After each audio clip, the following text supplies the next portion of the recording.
Assalomu alaykum aziz birodarlar. Xorazm viloyati Bog'ot tumani Mirhoshim bobo jome masjidida mana qurilish ishlari davom qilib turibdi.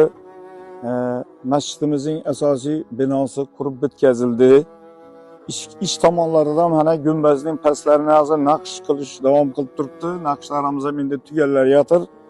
Endi asosiy yana bizga shu tashqarida kafelar qo'yish kerak. Tahoratxonamizga texnik asboblar kerak.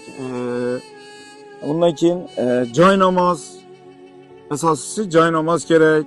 Mabodo shu masjidga bir ihson qilaman degan bir tadbirkor birodarlar bo'lsa, marhamat kelib ko'ringlar. Qo'lingizdan kelsa shu yerga bir yordam qo'llaringizni cho'zsangizlar, barchamizdan Alloh rozi bo'lsin. Assalomu alaykum va rahmatullohi va barakatuh.